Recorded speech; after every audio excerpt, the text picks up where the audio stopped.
اللہ احدا، مسجدیں اللہ کی ہوتی ہیں اور مسجدوں میں لانے کے بہانے ڈھونڈنے چاہیے، نکالنے کے بہانے نہیں ڈھونڈنے چاہیے۔ میں دو یہاں باتیں کوڈ کرنا چاہوں گا۔ امام احمد بن حنبل رات کی تاریکی میں نکلے، لیٹ ہو گئے، مسجد میں آئے، کھڑا تھا ایک گارڈ، کہا مسجد میں جانے کا، نہیں اجازت نہیں ہے۔ ہم نے بھی لکھ کے لگایا ہوتا نا، اجازت نہیں ہے رات رہنے کی۔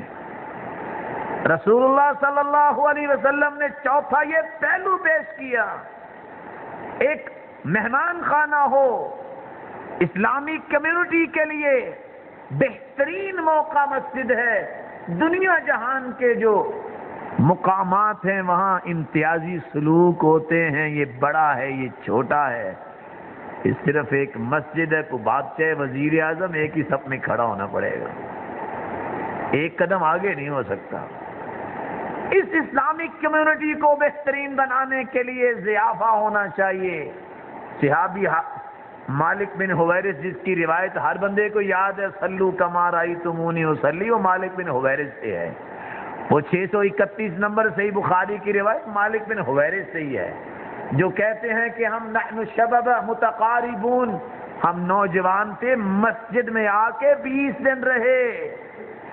جب اداسی ہمارے چہروں پہ دیکھی اللہ کے رسول نے تو فرمایا جاؤ اپنے گھروں کو چلے جاؤ، وعلموہم ومروہم، جو کچھ سیکھا ہے جا کے ان کو سکھانا اور کیا کرنا، صلو کما رأیتمونی اصلی، جیسے مجھے نماز پڑھتے دیکھا ہے اسی طرح ہی جا کے وہاں پڑھنا۔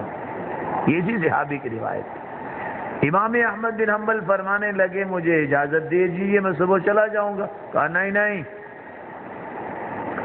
کہا ٹھیک ہے بھی، اب وہ امام تھے، اپنے اخلاق کو خراب تو نہیں کر سکتے۔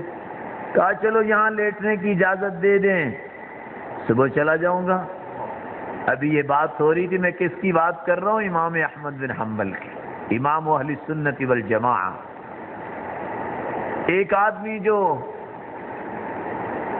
تنور والا نان بائی جو تھا وہ گزر رہا تھا، اس نے کہا یہ بزرگ بڑے نیک لگتے ہیں، آپ اس کو کیوں ایسی باتیں سنا رہے ہو؟ اس کو میرے ساتھ بھجوا دو، میں ان کو اپنا مہمان بنا لیتا ہوں۔ یہ قسمت کی بات ہے۔ کچھ لوگ مسجدیں برباد کرنے والے ہوتے ہیں، کچھ آباد کرنے والے ہوتے ہیں۔ کچھ لوگ اللہ کی رحمتوں کی ڈھونڈ میں نکلتے ہیں، کچھ آئی ہوئی بھی چھوڑ دیتے ہیں۔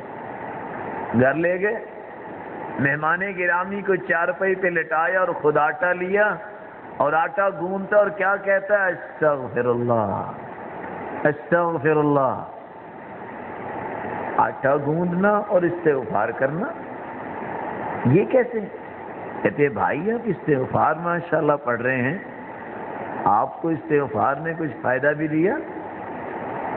پتہ تو تھا فوائد ہیں، لیکن پوچھنا چاہ رہے تھے۔ کہا مہمان گرامی میں بڑا فقیر انسان تھا،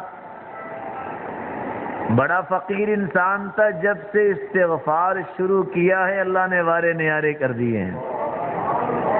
اور اگلی بات بھی بتا دوں، جب سے استغفار کر رہا ہوں جو دعا کرتا ہوں اللہ وہ قبول فرما دیتے ہیں۔ لیکن ایک چند دنوں کی ایک خواہش ہے جو میری ابھی تک پوری نہیں ہوئی۔ کہا وہ کون سی خواہش ہے جو اللہ نے تیری پوری نہیں کی؟ آپ تو کہہ رہے ہیں کہ ساری پوری ہو گئی ہیں۔ کہا چند دن سے میں کہہ رہا ہوں یا اللہ امام احمد بن حنبل سے میری ملاقات ہی کروا دے۔ کہا وہ تو میں ہی ہوں، وقد جررت الیک جرا، میں آج گھر سے ایسے نکلا جیسے کو کھینچ کر تیری طرف ہی لا رہا تھا۔ آج تو ہماری بیٹی اور بہن بھی استغفار کرتے ہوئے آٹا نہیں گوندتی، وہ بھی موسیقی لگا کے آٹا گوندتی ہے، اسی لیے ان کے ہاتھوں میں برکت خاک آئے گی۔ میں ان لوگوں کی بات کر رہا ہوں جن کا تعلق ڈائریکٹلی دین سے ہوتا ہے، پردے حائل نہیں ہوتے۔ امام احمد بن حنبل رحمت اللہ علیہ مسجد میں آئے ہیں، ان کو مسجد میں داخل نہیں ہونے دیا۔ اس لیے مسجد کی آبادی کے لیے میرے بھائی بیت المال ہے، ڈسپینسری ہے، اور تیسری بات یہاں ضیافت کا اہتمام کرنا چاہیے۔ اپنی زندگی کے مسائل کو سلجھانے کے لیے مسجد کا رخ کرنا چاہیے۔ اللہ ہمیں اس بات کی توفیق